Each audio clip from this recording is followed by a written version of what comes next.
श्रीनाथ जी गुरु गोरखनाथ जी के चरणों में आदेश आदेश आदेश। महामाई महाकाली भैरव बाबा भगवान दत्तात्रेय जी नवनाथ 84 सिद्धों के चरणों में आदेश आदेश आदेश। अलख निरंजन हर हर महादेव। मैं अष्टसाबर मित्र प्रवीण आप सभी का स्वागत करता हूं।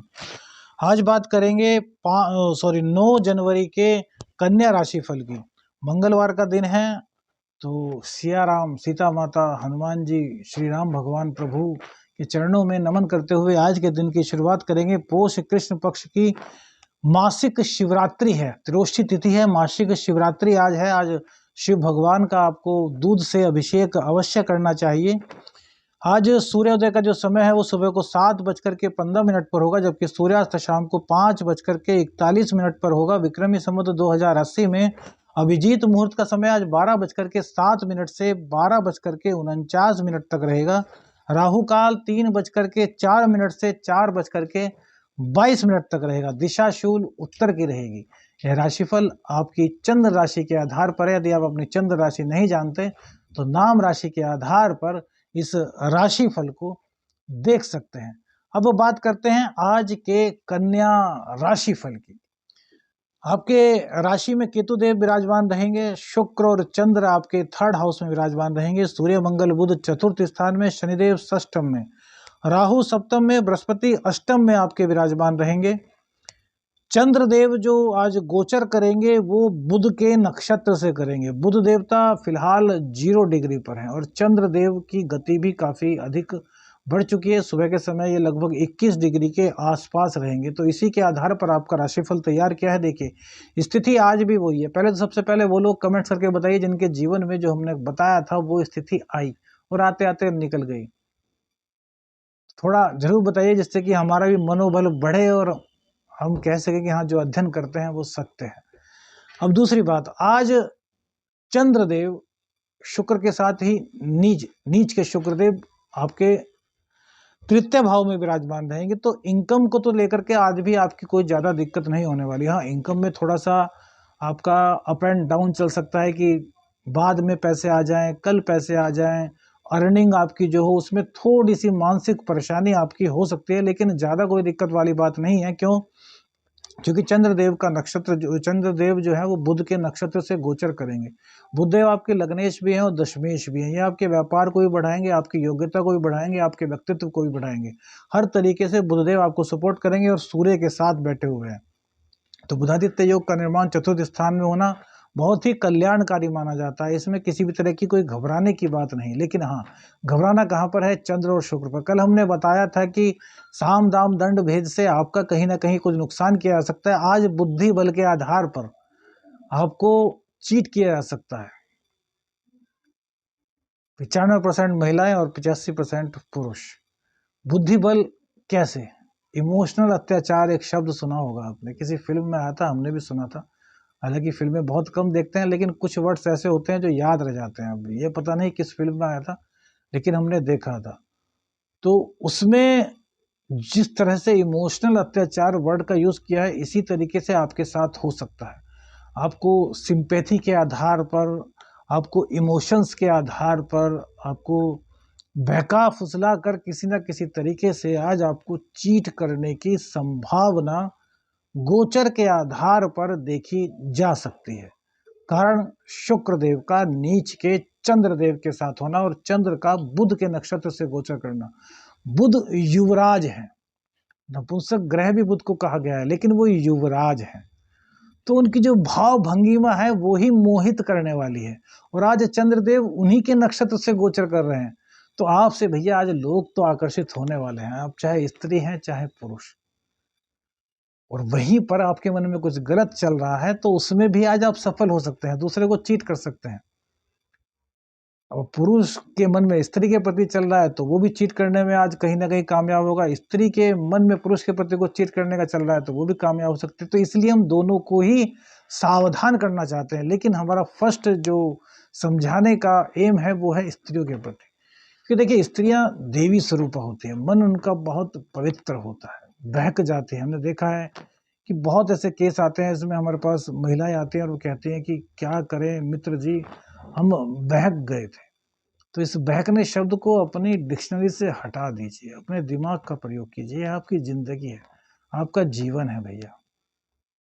हम उन चीजों को भी बुरा नहीं मानते, क्यों? क्योंकि वो भी जीवन की जरूरत है, लेकिन धोखा करना बस हमारी नजर में वो सबसे गलत है। अब दोनों की रजामंदी है वो एक बात अलग है, लेकिन यदि आप किसी को बहका कर, फुसला कर, धोखा देकर वो सब चीजें कर रहे हैं तो भैया उसके लिए माफी आपको नहीं मिलने वाली। इस बात को आप ध्यान रखिए, क्योंकि सुख और दुख की परिभाषा, सुख और दुख क्या है क्या पता है? सही और गलत क्या है क्या पता है? देखिए, हमने सही की एक अलग परिभाषा निकाली है और गलत की एक अलग परिभाषा निकाली है। सही वो है जिससे ना तो आप दुखी हो ना दूसरा दुखी हो, वो हर चीज सही है। यदि ऐसा कोई काम है जिसे करने से आप भी सुखी हैं, दूसरा व्यक्ति भी सुखी है और किसी को भी उससे कोई तकलीफ नहीं हो रही, तो वह सही है। दुख वो चीज है जिसमें आपको भी दुख हो, दूसरे को भी दुख हो, तीसरे को भी उससे दुख हो। तो दुख और सुख की यह परिभाषा यदि आप अपने जीवन में परिभाषित कर लेंगे, अपने जीवन में उतार लेंगे, तो भैया आप अपने जीने का लक्ष्य समझ जाएंगे। क्योंकि हमारी नजर में ना है सब कुछ अच्छा है और सब कुछ बुरा है। उसमें जो विचार बीच की जो एक लकीर है, वो लकीर है सिर्फ दुख और सुख। हमारी वजह से ना तो हमें दुख हो, ना दूसरे को दुख हो और ना किसी तीसरे को दुख हो। हमारी वजह से हम भी सुखी रहें, दूसरा भी सुखा रहे और तीसरा भी सुखी रहे। बस यह चीज अपने जीवन में रखेंगे तो भैया कभी दुखी नहीं रहेंगे। बाकी तो आप समझदार हैं, हमने सब चीजें आपको बता दी हैं। अब आगे की बात करते हैं। इस टॉपिक पर ज्यादा बात करने से कोई फायदा नहीं, और ना तो हम इस पर बहुत देर बोल सकते हैं। अब बात करेंगे शुक्रदेव की। शुक्रदेव जो कि आपके भाग्येश भी हैं, आपके धनेश भी हैं, थर्ड हाउस में। मेहनत से बिल्कुल भी मत घबराइए, जितनी मेहनत आप कर सकते हैं उतनी मेहनत कीजिए, क्योंकि आपको मेहनत का प्रतिफल शुक्रदेव अवश्य दिलाएंगे। डिले हो सकता है, क्यों? क्योंकि यहाँ पर चंद्रदेव नीच के हैं, अन्यथा और कोई ऐसी बात नहीं जिसके कारण कि डिले हो जाए, क्योंकि ना तो आप पर शनि की ढैया है ना 7.5। और हाँ, एक चीज और जरूर आपको कह दें कि आपको जो हमने वार्षिक कन्या राशि का जो वार्षिक राशिफल दिया है वो कैसा लगा, उसमें कुछ कमी रह गई हो तो वो हमें बताइए। हम अगली बार उसको अभी इसी महीने आपको देने का पूरा प्रयास करेंगे। कुछ चीजें आपके जीवन की अनसुलझी रह गई हो तो हमें बताइएगा। सूर्यदेव, सूर्यदेव आपके द्वादश भाव के स्वामी हैं, सुख भाव में बैठे हैं। यहीं पे बुध देव भी आ गए हैं। तो बुध आपके व्यापार को बढ़ाएंगे, आपके लग्न में एक अट्रैक्शन लाएंगे, आपकी वाणी को बहुत मोहित करेंगे, आपकी वाणी लाजवाब होगी, कम्युनिकेशन स्किल्स आपके बहुत अच्छे धीरे धीरे होते चले जाएंगे। लेकिन सूर्यदेव यहाँ पर बैठना यानी कि अपने सुखों पर आप खर्च करेंगे। अब आपको जिस चीज से भी सुख मिले उसी चीज पर आप खर्च करेंगे। बहुत से लोग पूछते हैं कि गुरुजी हम किस सुख पर खर्च करें? तो भैया जिस चीज से आपको सुख मिले उस पर खर्च करने की बात यहाँ पर हो रही है। हमारे जो खर्च करने का मतलब होता है वो किस चीज पर खर्च करना होता है और वो किस चीज से संबंधित होता है। तो चतुर्थ भाव आपके सुखों का है। अब आपको जो भी सुख चाहिए उस पर आपका कहीं ना कहीं सूर्यदेव खर्च कराएंगे। क्यों? क्योंकि कन्या राशि में, कन्या लग्न में सूर्यदेव व्ययेश होते हैं और वैसे पंचम के स्वामी होते हैं। तो कहीं ना कहीं अपने ज्ञान का भी आप प्रयोग करेंगे, अपने ज्ञान के आधार पर आप सुखों की प्राप्ति करेंगे। वहीं मंगल देव भी यहाँ पर विराजमान है। तो मंगल देव क्या है? हालांकि मंगल देव अभी अस्त है सूर्य के साथ में, तो मंगल देव की पावर इतनी नहीं, लेकिन फिर भी क्योंकि मंगल देव सेनापति हैं, सूर्य के सामने इनकी नहीं चलती। 15 तारीख तक मंगल देव उदय हो जाते हैं, तब भी उनकी पावर इतनी नहीं रहेगी जितनी कि सूर्य देव की है। तो अभी जो आपको दाम्पत्य में थोड़ा सा जो फायदा मिल रहा है ना, वो मंगल देव की कृपा से ही मिल रहा है, क्योंकि मंगल देव चाहकर भी अभी कुछ नहीं कर पाएंगे। क्योंकि जहां पर राजा बैठे हो वहां पर सेनापति अपनी चला ही नहीं सकते। और राजा का विचार सिर्फ और सिर्फ इतना है कि वो आपके व्यापार को बढ़ाने पर पूर्ण ध्यान दे रहे हैं। और अब तो युवराज भी यहीं पर आ गए हैं, तो युवराज के यहाँ पर आने से और अच्छी स्थिति होगी। क्योंकि युवराज का कार्य क्या होता है? युवराज का कार्य होता है जिंदगी को अच्छी तरीके से जीना, अपनी प्रजा के लिए सीखना कि हमारी प्रजा कैसे खुश रह पाएगी। तो राजा से वो सब चीजें लेते हैं, इसलिए राजा के निकट रहते हैं। और उनके पुत्र भी हैं, तो मतलब वैसे पुत्र नहीं है, लेकिन कुंडली के हिसाब से देखें तो युवराज कहा गया है, और सूर्य को राजा तो उनके पुत्र हुए ना। तो युवराज का कार्य होता है आप जिस चीज से वो संबंधित है उन चीजों को बढ़ा देना। तो आपके व्यक्तित्व को बढ़ा देंगे, आप में योग्यता का समावेश लाएंगे, उसके बाद आपका व्यापार बढ़ाएंगे। और मंगल देव जो है, मंगल देव दबदबा बढ़ाएंगे, क्योंकि सेनापति है, राजा के साथ सेनापति भी बैठे हैं। तो राजा की शक्ति बहुत ज्यादा बढ़ गई, क्योंकि युवराज भी वहीं पर है और सेनापति वहीं पर। चतुर्थ स्थान आपका बहुत मजबूत हो गया। पिता का जितना सम्मान इस कार्यकाल में करेंगे उतना ही अच्छा रहेगा। अब इसका मतलब यह नहीं कि पिता का सम्मान बाद में नहीं करना, पिता का सम्मान हमेशा करना है, लेकिन अब थोड़ा और बढ़ा दीजिए। अभी आधा घंटे पिताजी के पाँव दबाते थे, अब 1 घंटा दबाना शुरू कर दीजिए। अभी पिताजी को सुबह का खाना परोसते थे, अब सुबह दोपहर शाम को भी खाना परोसना शुरू कर दीजिए। पिताजी का आशीर्वाद लीजिए। कहने का तात्पर्य है पिताजी की जितनी सेवा करेंगे उतना ही आपको मेवा मिलने वाला है, क्योंकि शुक्रदेव की दृष्टि भी नवम भाव पर है, जो कि उनका अपना घर है।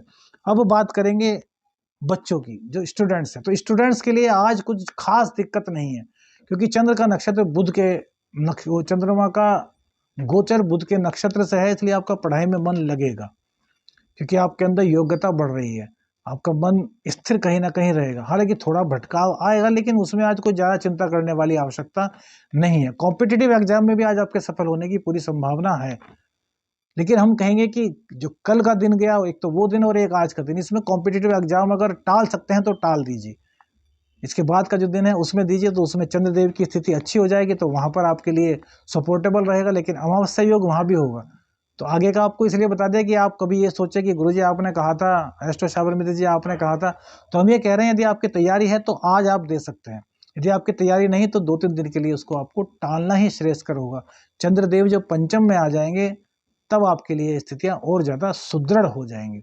अब बात करते हैं दाम्पत्य जीवन की, तो दाम्पत्य जीवन कहीं ना कहीं दिक्कत भरा तो है, लेकिन फिर भी बीते दिन की अपेक्षा कुछ अच्छा आज आप महसूस कर सकते हैं यदि आप अपने पर कंट्रोल करते हैं। प्रेम संबंध में आज कोई दिक्कत नहीं, लेकिन वफादार हैं आप तभी।